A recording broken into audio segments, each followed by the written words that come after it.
Hi, this is Michael Hart. This presentation will go over schema theory, or in other words, building mental maps.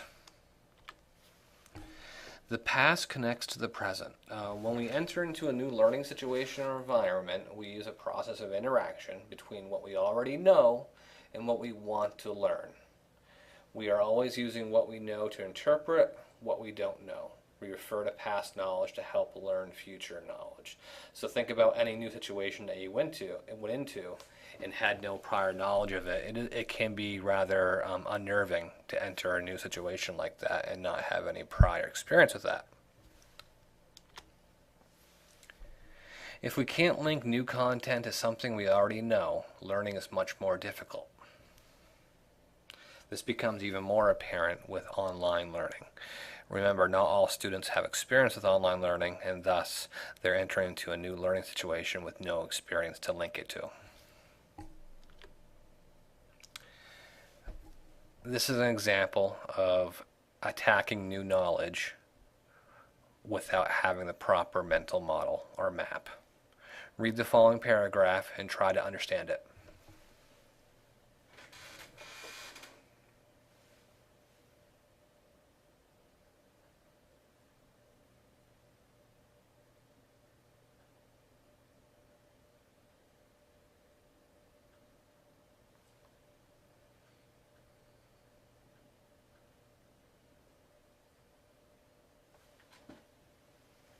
Had enough time? I'll give you 10 more seconds.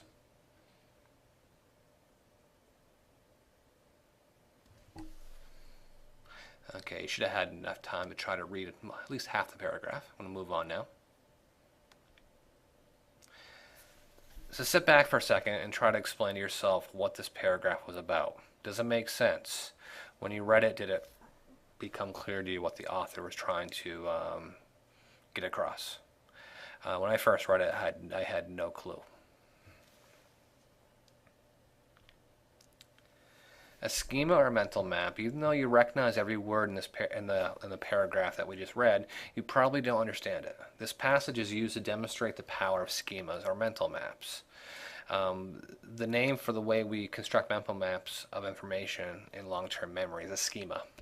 The passage is using a schema or mental map that most people have not experienced or would even imagine experiencing. So you read it to you. You find nothing in your long-term memory that you can use to interact with the information in the passage. But if I give you a schema for the passage, I guarantee that passage will be much easier to understand. So to the left, you'll find a schema or mental map that can be used to interpret the paragraph of nonsense you just read. Take a moment and study the picture.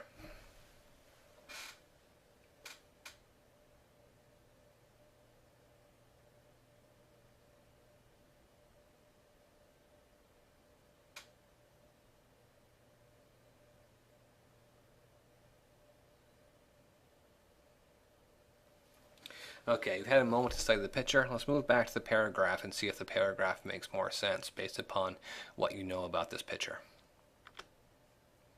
So after viewing the mental map or schema, read the paragraph again.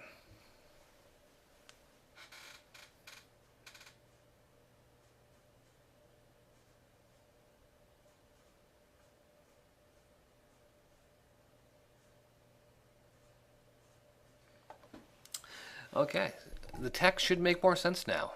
By giving that image, that provided a mental map for you to actually digest, interpret, and learn what this passage meant. So what does it all mean? Understanding something depends on our having experiences stored in long-term memory that can interact with the new information presented in a learning situation.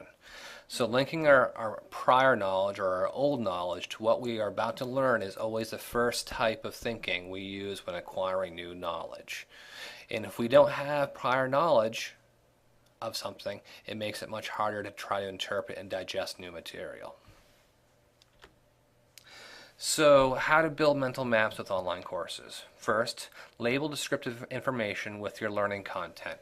You'll see on my week 1 interactive strategies I have a small paragraph that actually outlines what this week is about.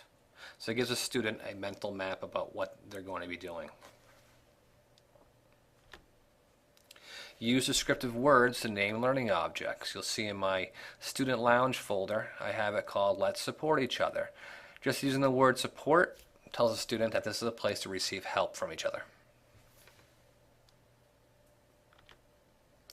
Provide a list of deliverables or learning goals before each unit.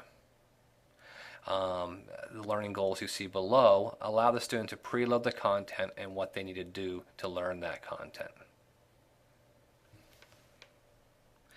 And these tasks that you, or learning goals that you line out, should be linked or lined up with your unit of instruction. Use formative tests or quizzes. It can be as simple as 5 questions that provide a quick assessment on key learning goals. This serves to preload content for students and also allows students to measure their own knowledge of the topic. You see below is a starting point survey. It's a small survey that will basically give the student a pre-assessment on basic biological knowledge. It'll let the student know where they stand with the content and also allow them to kind of preload the content in their mental map, so when they actually are presented with the content, they'll be able to refer back to this pre-test within their mental map.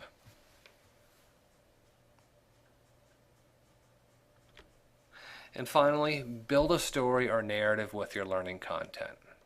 You'll see below I have a welcome to my module 2. I try to create a narrative story that allows a student to have a beginning and an end. Whenever you approach new material, students always look for the beginning, or the entry point, and they look for the middle, and they look for the end, which usually is the assessment piece. And I always try to line up an essential question for the module. In other words, what do I want my students to be able to do or know when they are done with my course? What are the essentials? And fini, this is the end of this presentation.